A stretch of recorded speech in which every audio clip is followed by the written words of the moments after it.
Hello, everyone, and welcome to the NFT Studio 24 podcast interview. My name is Andrea Ocampo, and I'm going to be your host for today's podcast interview. So, NFT Studio 24 is a global educational media platform, and we're dedicating to empowering the emerging world of Web3, the Metaverse, and NFTs, and we report on the most authentic news around the world. In our podcast interviews, we showcase various industry leaders and we highlight their expertise and contributions to the industry to educate our global audience. And today's episode, we will be interviewing two rising personalities creating a lot of impact in Web3. We have Illan Knafou and Didi Daney. A very special welcome, guys. Did I pronounce that correctly, Didi, your last name? Yes, Didi, Dhivya Daniel, that's right. Fantastic. So we have Didi, she's coming to us from Germany, and Illan, he is in Paris, and I'm coming to you from the US, Miami, Florida. So you guys, thank you so much for being here today. Pleasure is mine. Thank you. So before we kick things off, let me tell you who Didi is. She is the CEO of Metawise, which is a Web3 marketing agency, and she's an experienced digital marketing specialist and has an extensive background in marketing and advertising. And she is a co-founder of Metawise, and her team assists startups by applying highly effective Web3 strategies. So thank you so much for being here. And Illan, he is the CEO and co-founder of Human Divergence. He has a background in blockchain and AI and is currently building a mobile-based blockchain game that aims to indulge its players to play beyond the game. Illan is also a member of the Blockchain Game Alliance. Thank you, Illan, so much for being here. We are really excited to get this conversation started. So let's start with Illan. So can you please introduce yourself and tell us a little bit about Human Divergence and how it's different from traditional gaming? Yes, so hi everyone, thanks for the invitation. So as you said, I am the co-founder of Human Divergence, also the CEO of this project. So we are building a mobile game based on blockchain, offering a dystopian universe and an evolving storyline co-created with the community. So through collaborative manga and immersive experiences, we aim to allow our users to play beyond the game, making themselves the own actors of their own gaming journey. So concretely, Human Divergence is an immersive and collaborative universe around 5 factions. We call them Divergence, and they are all in search of a precious resource called Cryos, that appeared on Earth, and each faction has its own history, characteristics, background, and even its own engaged community that we have been building for a long time now. So regarding the games we propose, to be honest, our goal is not to compete with the biggest AAA gaming studios, but rather to build a collaborative IP with a governance system that allows everyone to be the hero of their own adventure, their own story, and to decide, what the future of the project will be.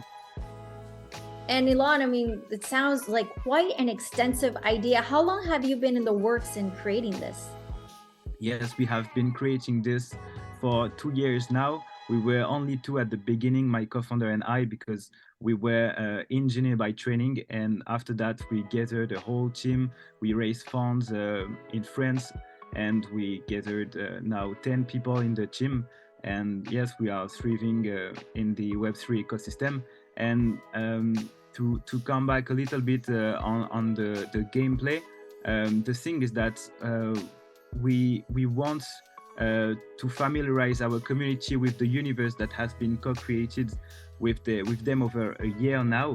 And we decided to launch this summer a first totally free and blockchain transparent prototype on mobile, in which all the players will embody an avatar, a character of level 1 without equipment, and who must perform a series of quests and actions to finish the adventure. So it will be a rather casual gameplay with a hybrid mix between role-playing game and roguelike with die and retry mechanisms. And to push the roleplay to its peak, we decided not to do as the classic MMORPG like World of Warcraft, which propose to the players to choose their character at the beginning of the adventure, but it is rather with the progress of the story and the choices that the character will make that the psychology will take shape, so that at the end of the adventure, one of the 5 factions will be assigned to him, and once the adventure is completed, the player will be able to mint this specific avatar and thus transfer all his progress accumulated in the game into the NFT by updating the metadata of this dynamic NFT, and then to make it stronger and stronger and therefore be more valuable.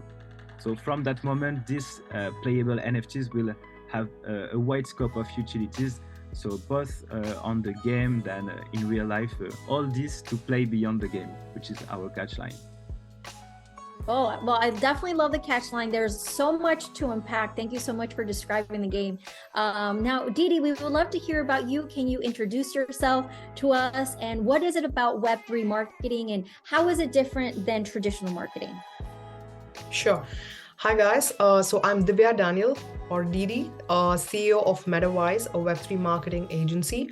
We specialize in DeFi projects, NFTs, and metaverses, and our clientele include some of the top players in the industry such as Tryhards, Clone, MetaFighter, and GameStarter. So Web3 marketing is quite different from traditional marketing in several ways.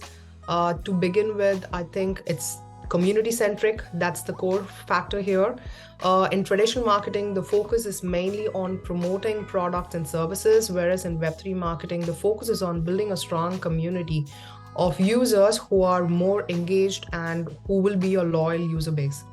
And second, it's decentralized.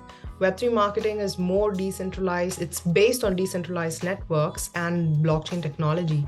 While in traditional marketing, where the control and ownership of the data is usually with the centralized platforms, here it's not. So this leads to more transparency and trust among users.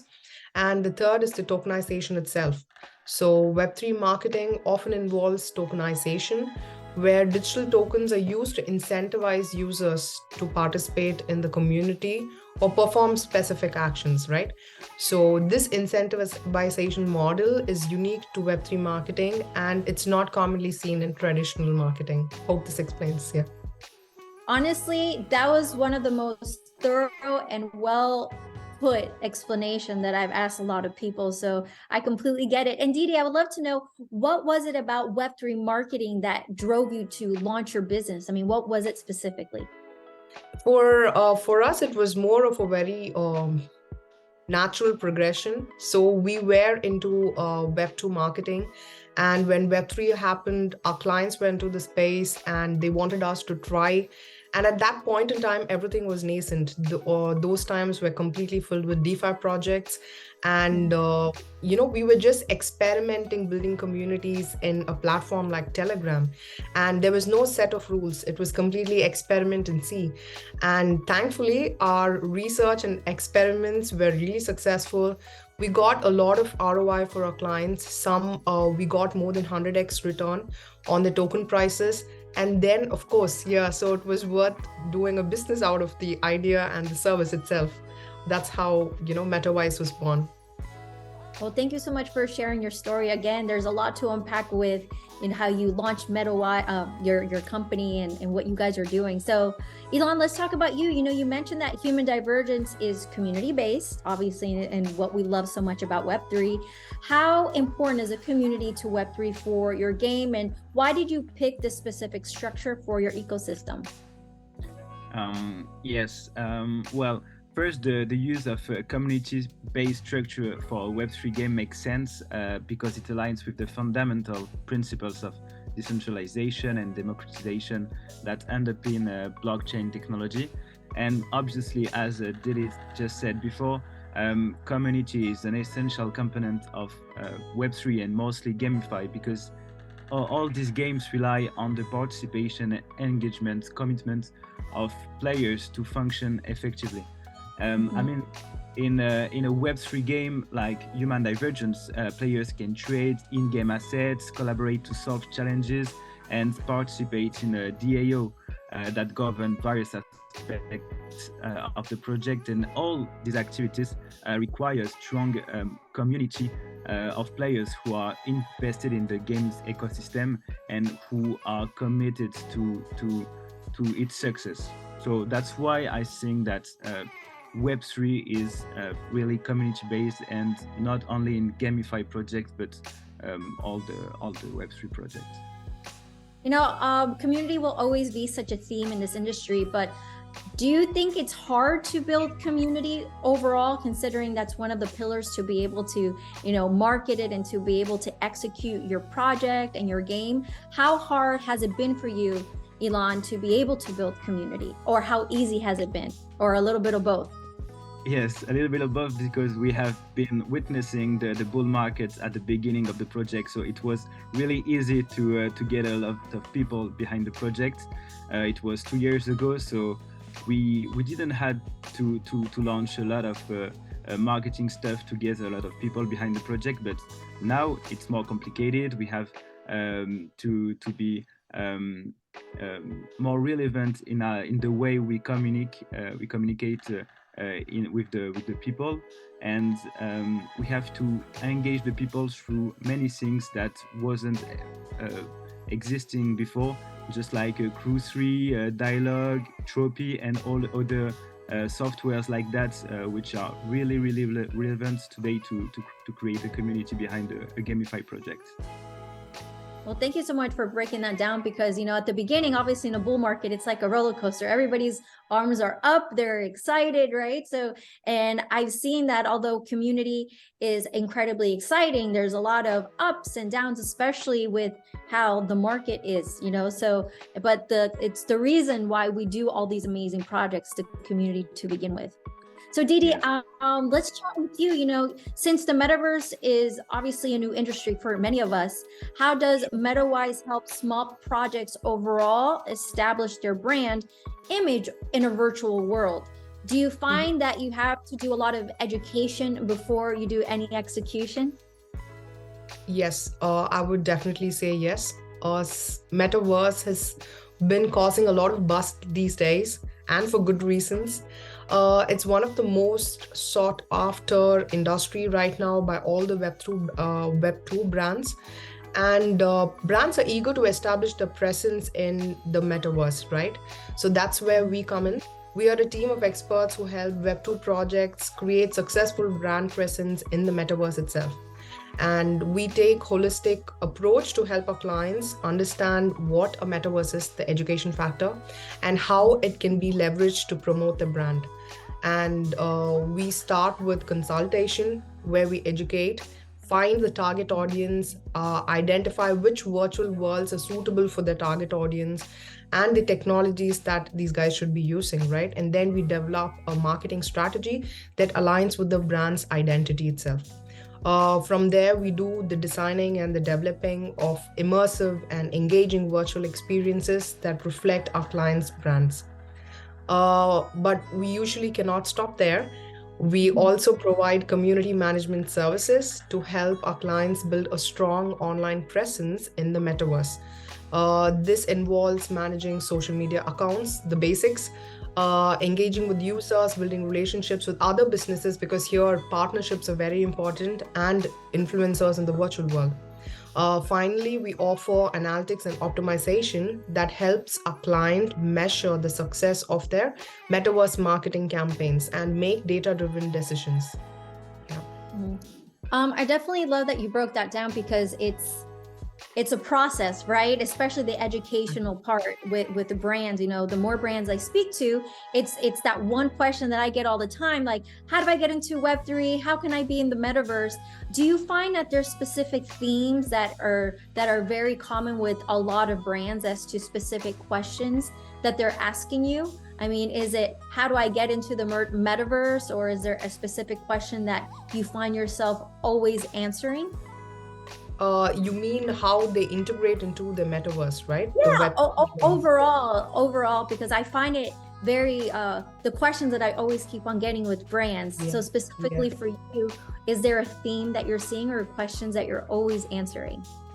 See, honestly, I've worked with a lot of metaverse projects, okay? And the more I delve into the space, there is a lot of definitions of what metaverse is to different people, right? So for some, it's just a 3D map. For some, it's, AR and VR together. For some, it's a digital twin itself.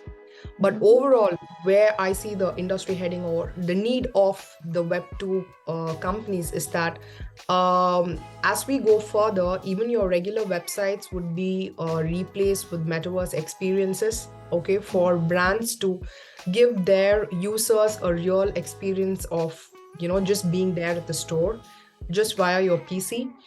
And for a lot of brands, this Web3 market and target audience, that's where they want to capture.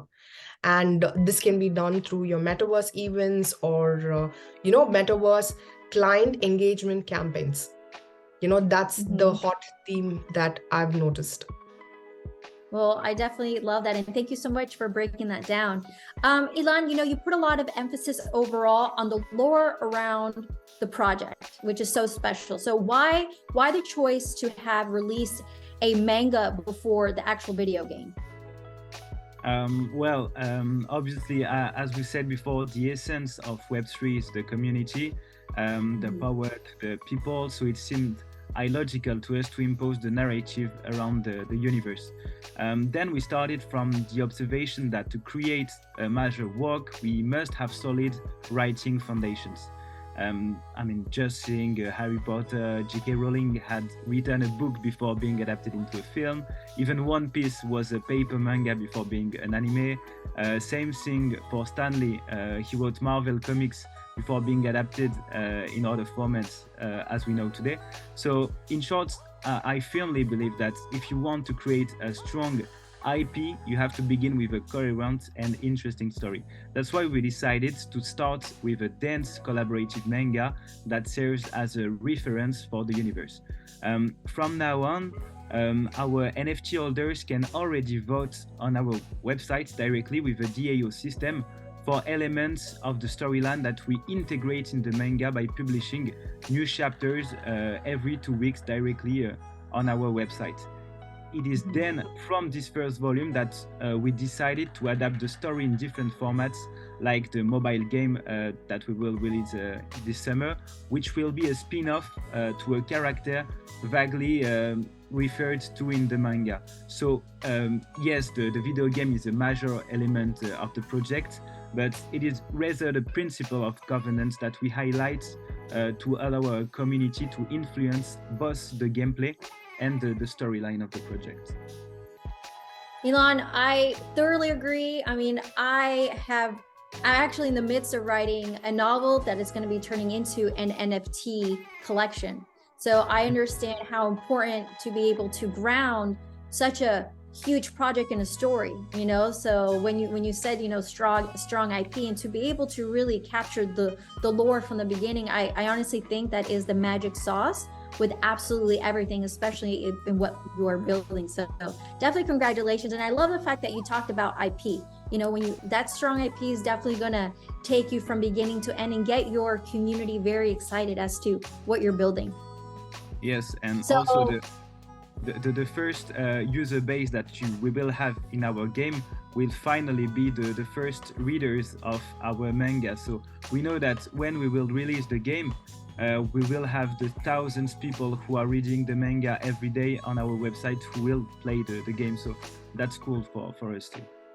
Yeah, I definitely love that concept, and I really think that will be the driving force behind everything in this space. So Didi, last year and even this year specifically, we're seeing an increasing number of Web2 companies joining the metaverse space, as we're seeing. And how does Metawise help these companies specifically integrate their product or services in their virtual economy? I know you mentioned it, but let's get a little bit more granular as to how that actually happens.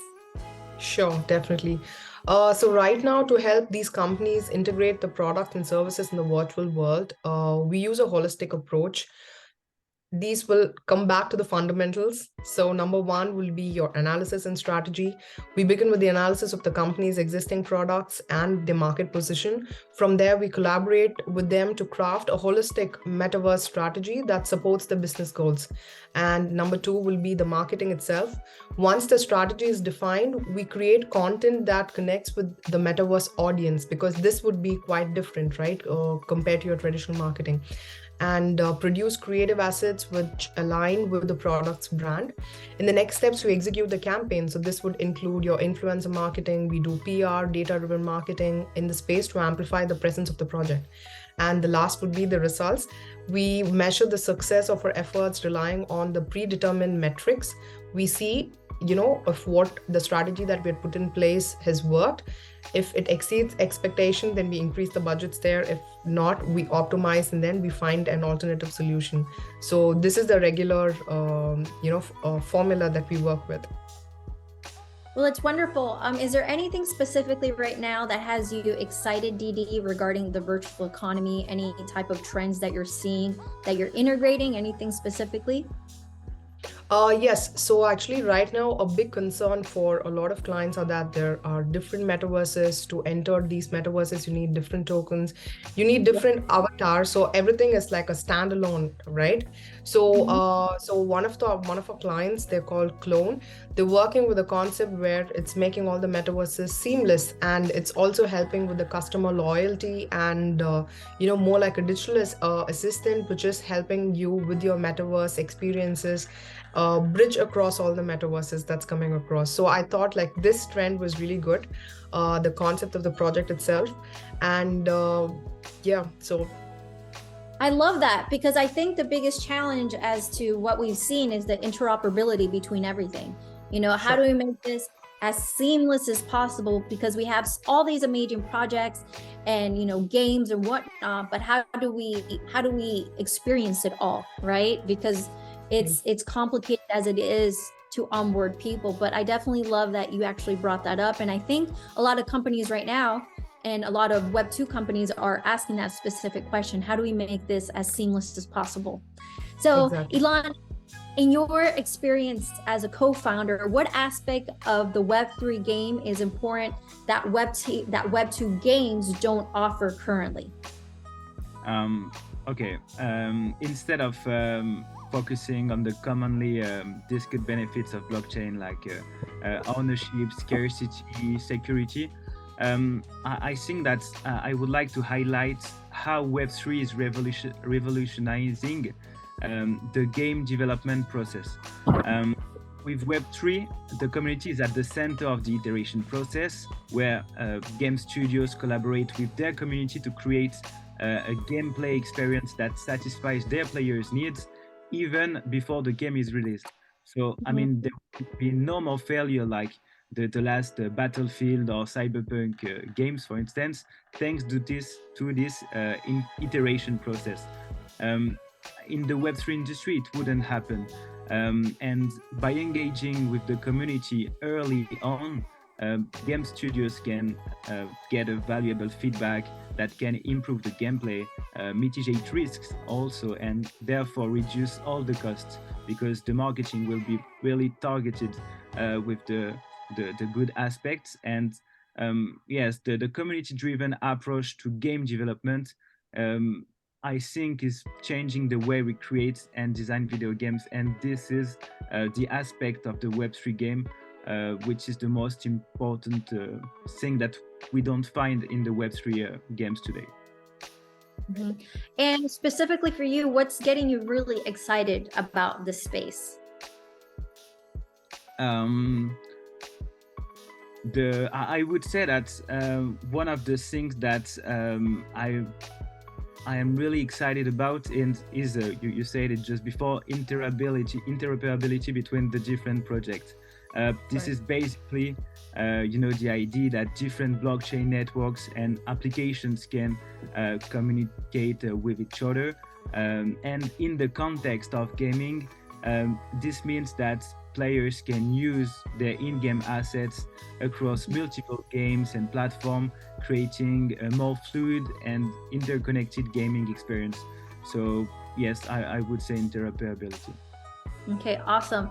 So, Didi, we have a lot of startups overall that are hesitant, to joining due to, the massive budget that it requires to join Web3.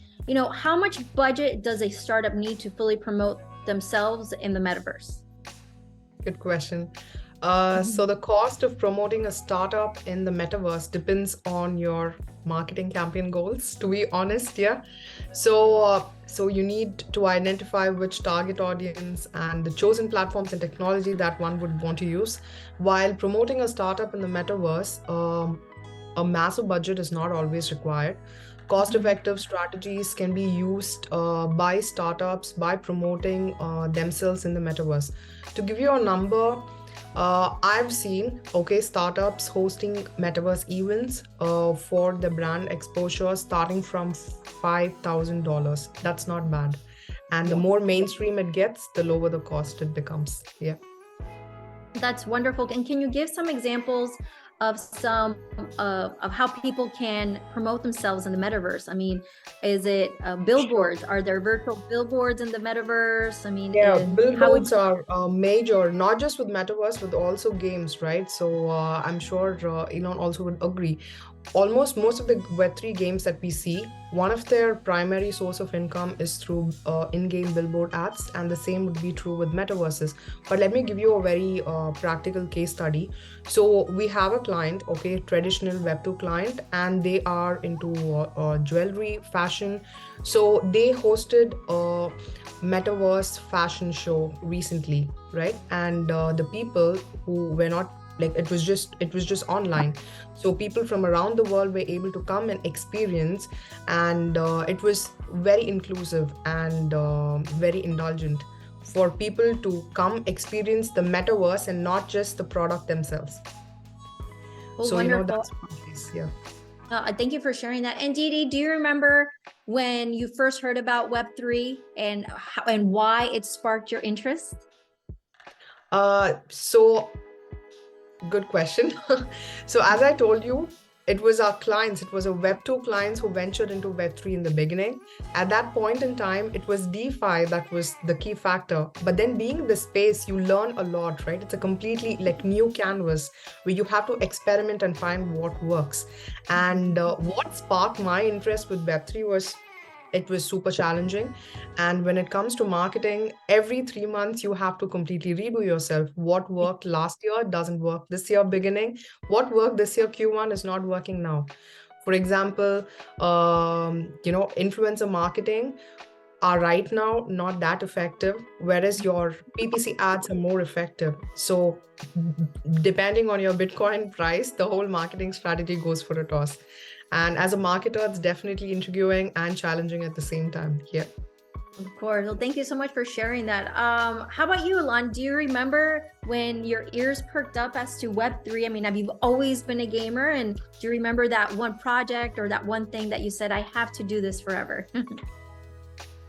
I think that it was when I started working with Bilal El Alami from Dogami, which is a French project on the dog universe. They are trying to create a Metaverse.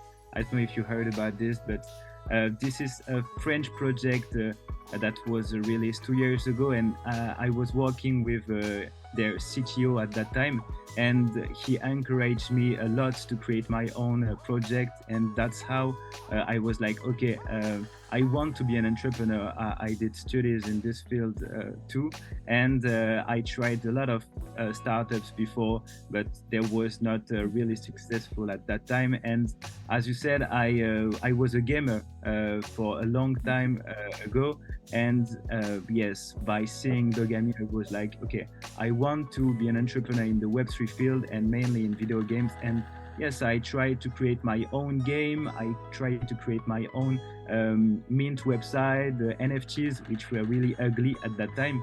But that's how I started. Well, that's wonderful. And Illan, what upcoming trends in Web3 gaming overall are you most looking forward to? Yes, I said it before about interoperability. I think that I find really exciting about the future of Web3 gaming, about the increasing emphasis on interoperability. I mean, imagine in Web 2, if you could play as Kratos from God of War in Azeroth in World of Warcraft, it would be pretty cool. And we are really on the right track when we see the growing number of collections that are integrating on the sandbox, for example. And even us with Human Divergence, at the moment, we are already working with big projects to put in place this interoperability, whether it is across the ages, the MetaFight, the Winkyverse, etc. We are working with them at that time to integrate our future Divergence NFT into their own metaverses and gameplay to allow all the players, all the NFT owners to benefit from different advantages in these games. So overall, I think the trend towards interoperability in Web3 gaming is really promising, and yes, has the potential to reshape the gaming industry and in exciting ways, and also create a lot of adoption from Web2 traditional gamers. Okay, wonderful. Thank you so much for sharing. So guys, we're going to start doing something called rapid fire. I'm going to ask you a question and I want you guys to both answer as to what would be the first thing that pops into your mind. All right. So here we go. Which Web3 project grabbed your attention this year? For me, Cross the Ages, definitely Cross the Ages, and in the more little project, I would say Gokaden, which is also part of the Blockchain Game Alliance, and I love what they are doing by creating commitment among Web2 games. Awesome. How about you, Didi? Okay, so I see a lot of layer 1 and layer 2 projects. It'll be very unfair for me to just note one. I root for all the projects that are helping with the ecosystem. Okay, well, very nicely said. So our next one. So do you think the crypto market will affect Web3 adoption this year? Definitely, and we are already witnessing a significant shift in the Web3 landscape. I mean, previously Web3 projects were limited to the native crypto community, but now even large corporations like Square Enix and in other industries than video games are already focusing on it. For instance, in the luxury market with physically backed token, also the mass market with mass distribution market with the NFT loyalty programs, etc. Okay. Right. Yeah, my answer is yes too. So mainly because of the government regulations, clarity on managing digital assets, it will affect the Web3 adoption. But good news, there are already a lot of companies and governments into the space. Yeah. Well, good. So our next question, top 3 crypto coins in your wallet and why? Okay. Didi, you want to start? Okay. Yeah, I would say first is ETH. A lot of utility core team is tech and visionaries, and they've delivered consistently. Second one is Bitcoin for its store value, and the third one would be BNB for its international adoption. But what I like more about BNB is that they're trying to build an ecosystem, which I love. These are my top 3. Okay, awesome. I'm going to look into that one, the BNB. Yeah. I would say that my first pick is Matic because we are building a game on Polygon, so Matic. Second one is Bitcoin because yes, you know, the entire crypto ecosystem relies on Bitcoin, and it is even a safer investment than some stable coins today, and I'm not targeting anyone. And finally, I would say Caps from Ternois because I love what they are doing. Okay, awesome. And what do you guys think the metaverse is going to look like in 2040? Okay. Yeah, okay, fine. I'll go with it. So fully immersive and very advanced in tech with all the AR, VR, and MR happening together. Then it will become more diverse and inclusive, better than the real world, and also it will become very integral to our daily lives. That's what I think. Yes, I agree. It will be totally standardized. People will use a combination of virtual reality headsets, motion sensors, and other wearables to fully immerse themselves in this digital realm. So this will be a hub for creativity, a place for people to socialize, learn, work, and also play, of course. So, yes. Wonderful. Thank you guys so much for joining on that rapid fire. And overall, I want to ask you both, what message do you have for our NFT Studio 24 viewers, our startups, the web developers out there, our stakeholders, and of course, our aspiring artists out there? Firstly, congratulations on being part of the rapidly evolving world of NFTs and Web3. Your involvement in this space puts you at the forefront of innovation and creativity. And it is truly an exciting time for all of us to be involved in this field. And as NFTs continue to gain mainstream attention, it is important to remember the underlying principles of decentralization, transparency, and inclusivity that make this technology so powerful. And as you create and engage with NFTs, consider you can use these principles to create a more equitable and accessible world. And finally, I encourage you to all discover our various projects, so NFT Studio, Metawise, and Human Divergence. And thanks to NFT Studio for the invitation, and Andrea for the moderation. That was great. And also thank you to all the listeners. We're really trying to build the future of Web3 together, and we need your support. Wonderful, thank you. Yeah. And the message from me would be that the Web3 space is very dynamic and exciting. So be curious, understand the technology. Platforms like NFT Studio 24 is here to educate you, and experiment, focus on the quality. So that's more important. Engage with the community, embrace the innovation, but stay ethical. So this would be my message. And thank you, Andrea. We look forward to your book. Oh, thank you guys so much. I love having these interviews. I mean, Didi and Illan, you both are incredibly inspiring, and you guys are not only thought leaders, but risk takers. You guys are the ones that are laying the foundation, the future, and we're learning from everything that you are sharing with us.